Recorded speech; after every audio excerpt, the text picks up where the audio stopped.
بدنا أن نلتقي اليوم في الدرعية لنشهد إطلاق رحلة جديدة لاستكشاف أعماق حضارتنا العريقة. ملتقى الدرعية الدولي ليس مجرد ملتقى، بل هو احتفال بقصص أجدادنا وأرض حملت بين أحضانها تاريخ حافلاً بالإنجازات لنرويها هنا. Distinguished guests, ladies and gentlemen, it is our honor to gather here in Dir'iyah today to embark on a new journey of discovery into the depths of our rich history and civilization. The Dir'iyah Global Seminar is more than just a meeting. It is a tribute to the stories of ancestors and the legacy of a land that has witnessed remarkable achievements throughout history. We begin our first session with a thought-provoking question. How can sensory storytelling reshape narratives about scent? The lecture titled Reframing Narratives on Scent with Scent will provide the answer. Please join me in welcoming to the stage Ms. Claire Dubbin, an independent researcher and curator.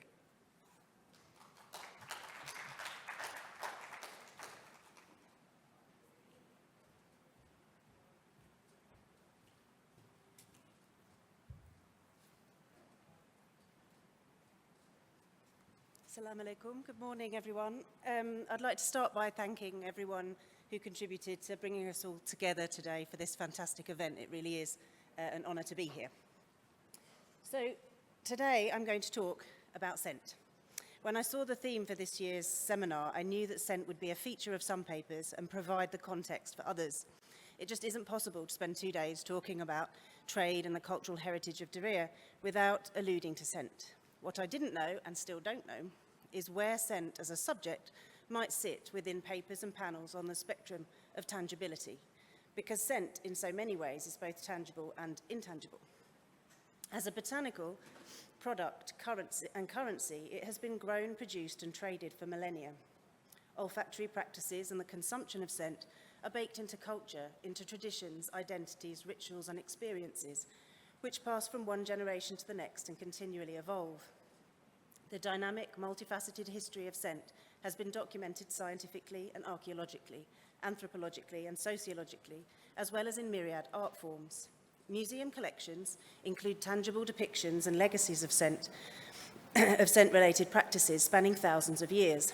The less tangible facets of scent's cultural history, however, remain largely absent.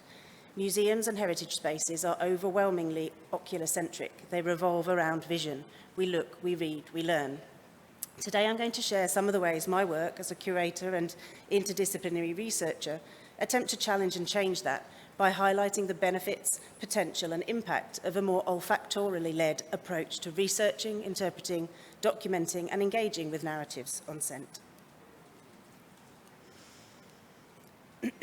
Perfume in its broadest sense, including scented oils, fragrant spices and aromatic incense, has long been associated with the lands of the Arab and Islamic worlds. They were for millennia the sources of luxurious and valuable substances such as myrrh, cedar and saffron. And the brisk export of indigenous products such as frankincense was in many ways the financial lifeblood of ancient Arabia. Everyday practices and ceremonial rituals were, and still are, marked by the offering of rosewater, the burning of incense, and the application of perfume. These rituals and practices, both public and personal, religious and secular, have resulted in a wide variety of celebrated artifacts. Rosewater sprinklers, incense burners, and perfume containers populate the collections of museums dedicated to the arts and cultures of the Islamic world, in abundance and across the globe. They vary from elite works of art made for an exalted few to humbler objects surviving in smaller numbers, which nonetheless echo the forms and functions of their more prestigious counterparts. Rosewater sprinklers play a part in public and private performances of perfuming. Their special shapes range from the flat, flask-like Mamluk-era bottles embellished with enamelled glass to the distinctive swan-necked vessels of later Safavid and Qajar Persia, as shown on the left here. The hospitality inherent in a guest being offered rosewater, or a variant such as lemon cologne, after a journey upon entering and leaving a home, and particularly before and after meals, are key to larger ideas about identity and belonging. Incense burners played and continue to play a central role in public perfuming rituals, as well as in private homes. Their form and size, dictated by their exact function, varies dramatically. As well as for festivals such as Eid, incense was burnt publicly before sending troops off to war, to ward off plagues, and to celebrate the births of significant public figures. In the private sphere, incense and oud were kept burning day and night in any household that could afford to do so. Upon their departure from the home, guests were offered incense to pass over and around their clothing, to perfume themselves, a ritual that continues to this day in private homes across the Arab world. Myriad bottles, vials, and boxes have been used for centuries to store, transport, and present perfumed substances. These range from simple glass containers, like this one, to richly detailed vessels crafted from luxurious materials such as ivory, rock crystal, and precious metals. We must infer their function in most cases based on their form and, where possible, residues of their contents. These exquisite objects are displayed in museums as fascinating, detailed works of art crafted from precious materials. However, they would have been seen by members of the court, who were their patrons and recipients, merely as luxurious packaging, or as Robert Hillenbrand quite reasonably called them, expensive wrapping paper. The contents was inarguably the main event. These are just the tangible legacies and material markers of a largely intangible heritage, of ephemeral practices that they were produced to facilitate.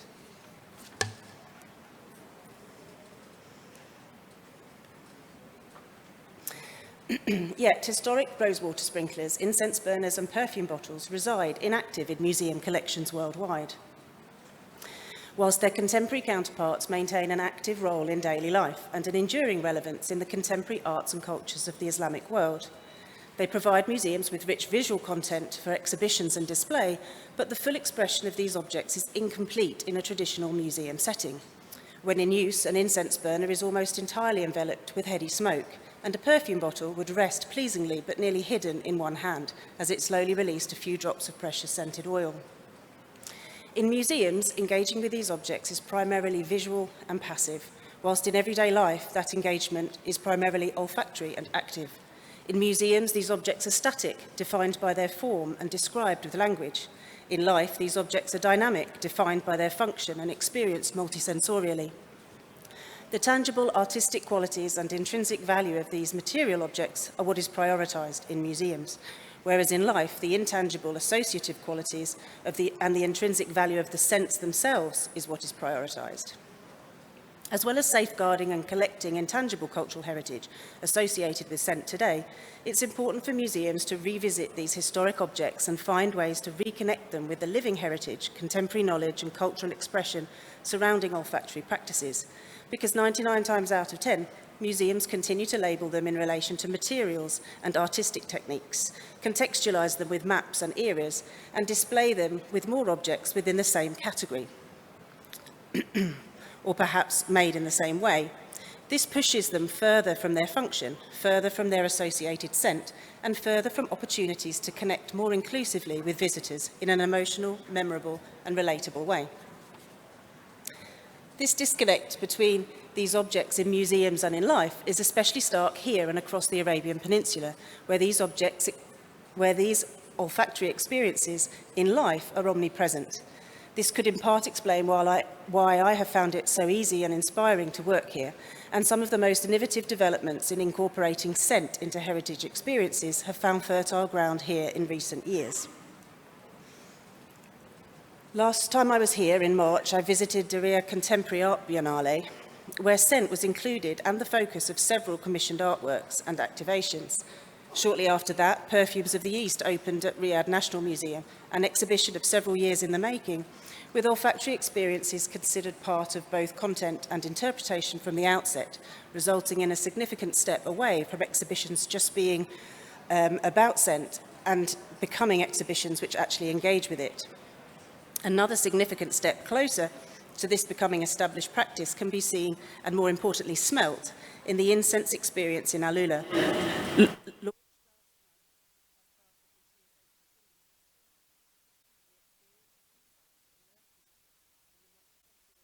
of the Incense Road and celebrate the significance of historic trade routes through this part of Arabia. After attending last year's Ancient Kingdoms Festival, which included a range of sensorial culinary experiences and scent-based interactives inspired by local food and based on extensive community engagement, I stumbled across this installation on the far image. It was on the Incense Road in the Old Town. The projection onto the renovated historic building started with a simple vessel from which smoke began to rise, gradually spreading and transforming into botanical patterns, which filled the walls. In front of the installation was a large incense burner with incense available for you to add to coals, enabling passers-by to participate in the installation and firmly positioning the olfactory dimension at the heart of the experience. Although the idea of burning incense in a gallery might have any conservators in the audience shuffling in their seats, there are many ways that raw materials and aromatics can be safely used in a museum environment. Frankincense and agarwood, for example, have unique and distinctive appearances, can be handled and used in close proximity to original objects and to some degree emit the scent for which they are prized. Aromatic spices can also be used inexpensively for programming on gallery. They can provide powerful sensory storytelling tools, perform a specific interpretive role, such as reuniting historic artifacts like incense burners with the products that inspired and defined them, but also less tangible interpretive roles, like setting the scene or providing an olfactory backdrop. This is how I first incorporated olfactory stimuli into a gallery-based program. Ektashef Art Through the Senses was a family program I ran at Mataf Arab Museum of Modern Art in Doha in 2016, when I was working at Qatar Museums. It was designed to facilitate a multisensory approach to interpretation of a painting by Jassim Al-Zaini. The painting, Turathiyat, relates to the modernization of Qatar and the importance of deeply rooted traditions in a country as a country transitions into a new era. The program revolved around a sensory toolkit designed to provide an unfacilitated gallery experience in which families could explore the artwork which could not be touched, using all their senses. It was developed as part of a collaborative research project with Hamad bin Khalifa University in Doha and Westminster University in London. Using a robust mixed methods approach, including observation, questionnaires and semi-structured interviews, the project evaluated how multisensory tools could enhance engagement with an artwork. It also explored how autobiographical memory could be used as a tool to measure the depth of engagement and long-term impact on visitor experiences. The multisensory tools that we developed to interpret the painting contextualized some elements in quite a concrete way. The formal qualities of the Sanduk box in the center, for example, were replicated in 3 dimensions, and a gypsum tile replicated the patterns, textures, and details of those in the center of the painting. A puzzle and the playmat recreated the composition of the painting. The coloured blocks replicated the colours on the left side of the painting, modern Qatar, and the natural wood blocks, the more traditional structures, such as the crow's feet detail on the top of the wall and the historic fort on the right. The painting was also contextualised in more abstract ways, including by scent pots containing cardamom, cinnamon, frankincense, and saffron. These were intended to help stimulate emotional responses, autobiographical memories, personal connections and associations, as well as providing the activity with a subtle scentscape.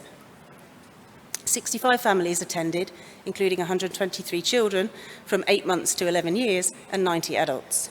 Each family had a 25-minute time slot to use the sensory toolkit in the gallery whilst being observed at a distance and before completing questionnaires on their experience. 7 families were also picked at random to complete a more in-depth interview. Data was collected from across the 2 activities, one without a multisensory toolkit, to make it possible to infer statistical significance in differences across the variables. It was also collected at 2 times, immediately after and 1 month later, to get a sense of how the multisensory dimension impacted memorability. Quantitative analysis of the questionnaire data revealed emotions to be more positive for the multisensory activity, curious, inspired, nostalgic, coming up as among the strongest and most frequent.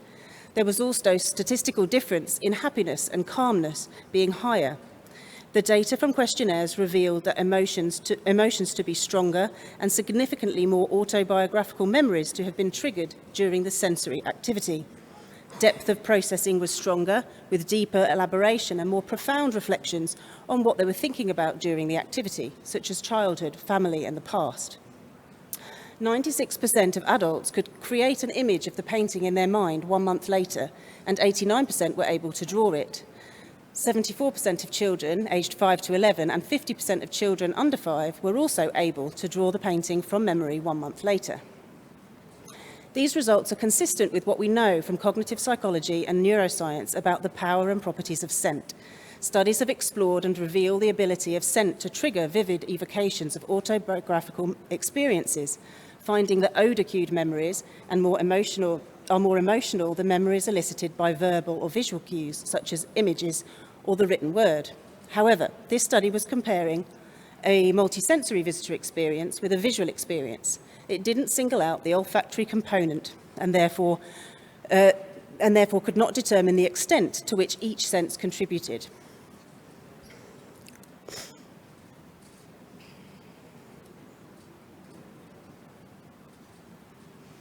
The previous year, I conducted an exploratory study with Dr. Leslie Mickelson, with whom I have collaborated on much of my scent-based research at the Museum of Islamic Art in Doha. This did look specifically at scent. 31 participants representing the richly diverse population and museum-going public of Qatar were presented with significant scents in identical neutral packaging, including frankincense, oud, and sandalwood. On smelling each one, they were asked to simply write down the first 3 words they thought of, without consulting with others in the group. What this exploratory exercise demonstrated in just a few seconds was the potential of scent as an interpretive tool to inspire emotions and reflections, to trigger memories, and to influence behaviour.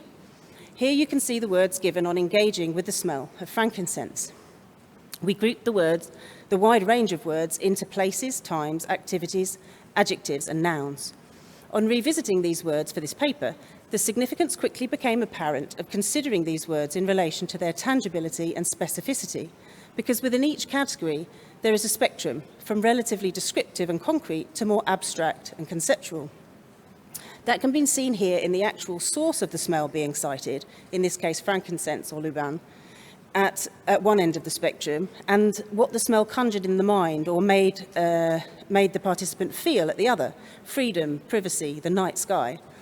I'd overlooked this before, but it actually speaks in a very direct way to my subsequent research around the challenges as well as the benefits of employing scent as an interpretive tool, primarily in relation to the subjectivity and culture-bound associations of scent.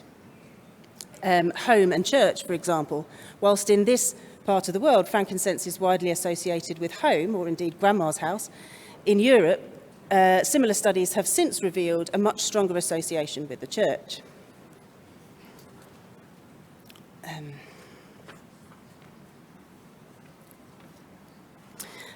This ties into how we should be thinking about objects from the past. Sorry, I've lost my place. Oud inspired a similarly broad range of words and pointedly subjective associations. We had both heat and cold, gross and charming, blue, pink, orange, and translucent. But there's also a shared sense of association with notions of physical health and spiritual purification, which ties into meaning that museums might well interpret in relation to oud through text. It also noticed how, across the different scents, in relation to time and place, there is something quite contemporary and current about where participants were immediately transported, again across the spectrum of tangibility, from Dubai Metro and the Sheraton Hotel to special occasions, autumn and 2015, which at the time was indeed the present.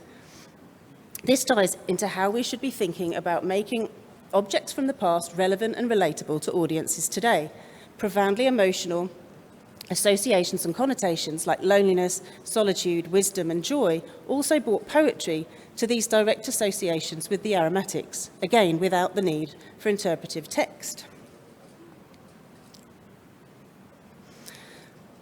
In spite of apparent contradictions on the surface, like being both wild and strong, mild and soft, there was learning to be found in the seemingly incongruous, idiosyncratic and humorous places participants were transported by scent. Bertie Bassett, Dead Bugs, and National Trust shops reflect the subjective, personal associative nature of scent. The sea of words formed in a matter of seconds also demonstrates the range of visitor outcomes that scent can inspire. As well as emotional and intellectual, these outcomes are also social and behavioural, which bodes well for museums wanting to open up more active dialogue with their audiences.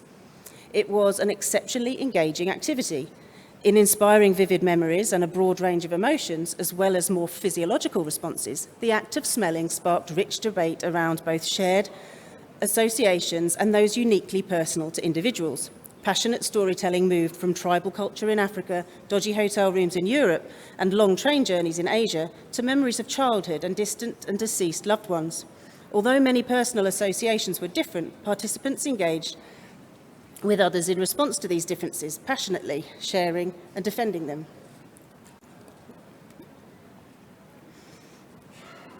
Oops.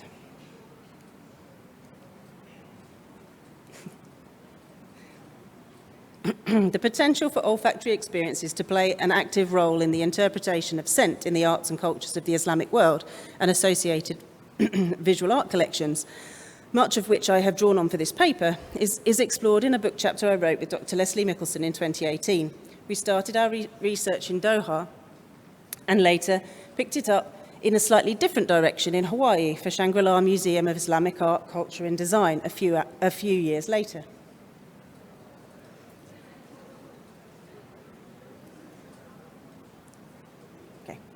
We started to expand our scope of what could constitute a scent-specific object, from incense burners and rosewater sprinklers to ceramics and textiles with designs incorporating aromatic botanicals, especially those which would have been situated in rich sensory landscapes, but now reside inactive and isolated within environmentally controlled museum stores.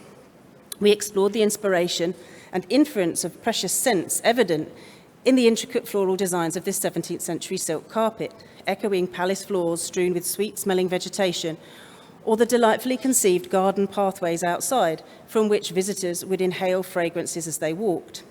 We worked with a botanist to identify the botanicals in the design and quickly became excited by the prospect that one day botanicals, and perhaps even their scent profiles, might become part of the standard data used to document such museum objects, and how much more creative and immersive exhibitions would be as a result.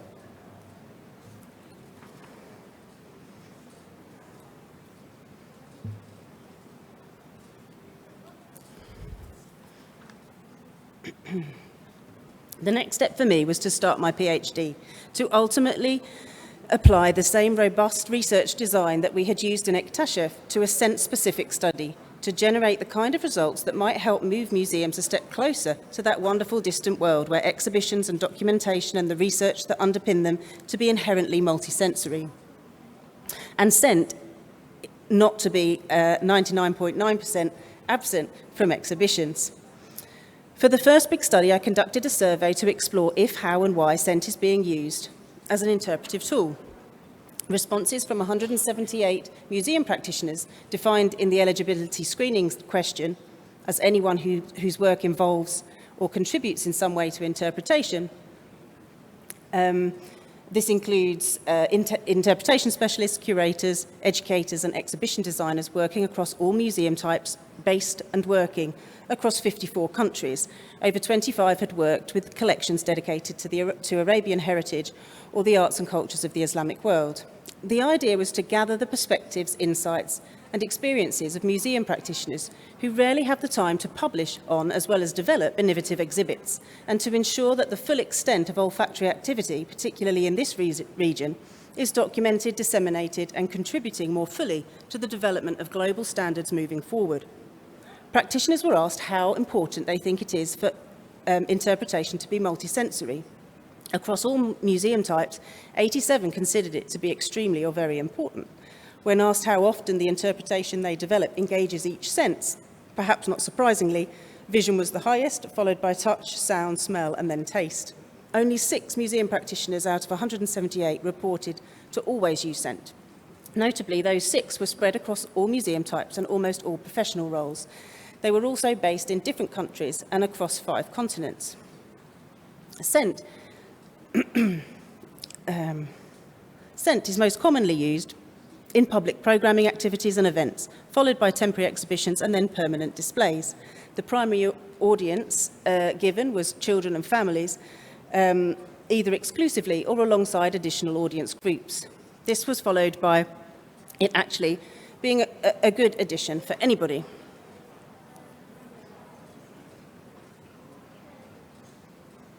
Sorry, I'm having trouble. I'm not touching it. It just wants to move on, obviously.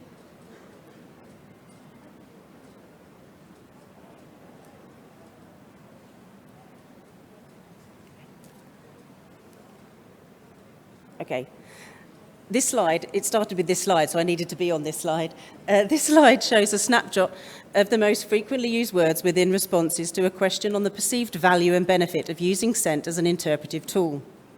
Providing historic context was a significant focus for how scent-based interpretation is being used. Why scent is being used revolves primarily around its potential to add and enhance engagement opportunities, to transport visitors to another time and place, and to transcend or circumnavigate conventional methods of communication, eliciting more direct and visceral impact. Memory was central to all responses. This was both in relation to scent's ability to trigger memories as well as to cement them.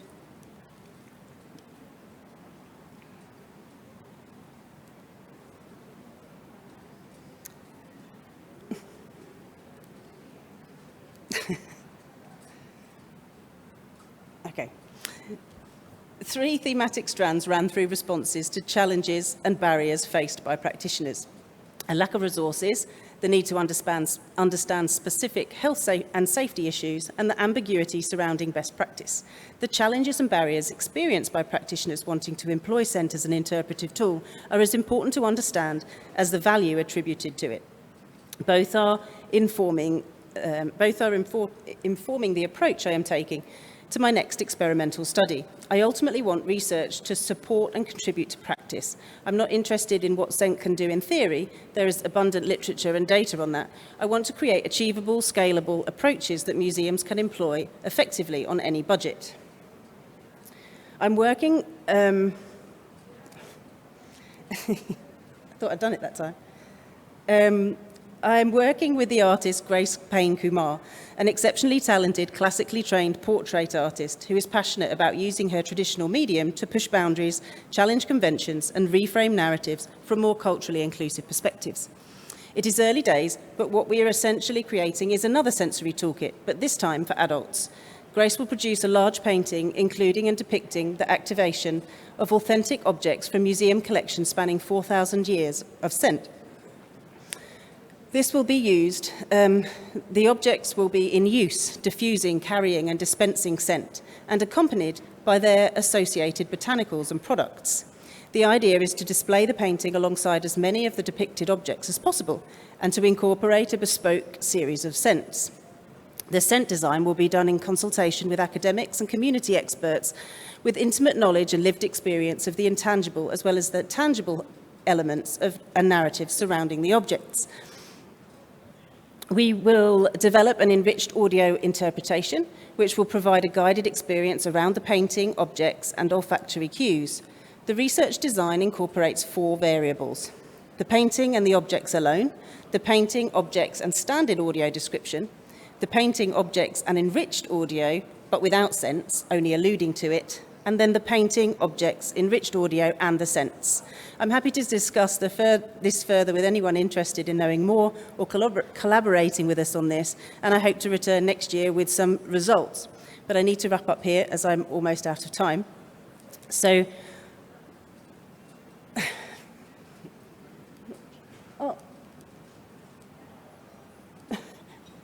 I'm not sure what's going on with the slides. Sorry. I hope the slides here have been the ones that I have been moving through slides, haven't I?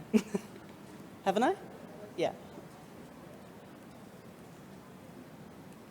Have you seen all these slides? Please tell me you've seen all these slides.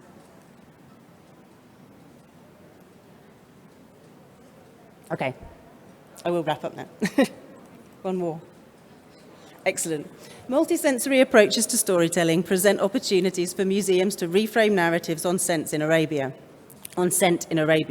by weaving olfactory experiences back into understanding of the incense road, whether you're an academic, a curator, collections manager or exhibition designer, or simply a museum visitor. It can't do any harm to ask yourself these questions next time you encounter scent-specific museum objects. There is a great exhibition that's been developed as part of this seminar, aptly titled Caravans of Memories. So you can go and try it out later on today or tomorrow. So how do these objects activate, diffuse, decant or amplify scent? What is the reason and impact of that activation? What are the specific fragrances associated with these objects? What are their natural origins and botanical sources? And most importantly, what do they smell like? Reconnecting the tangible heritage and material culture of scent with the ephemeral botanicals and airborne aromas that inspired and define them is not merely a novelty. It has the potential to disrupt ingrained cultural, disciplinary and institutional lenses through which the story of scent in Arabia has typically been told. This creates space for new research, new audiences and potentially new ways to engage with the sensorial heritage of Diriyah. Thank you.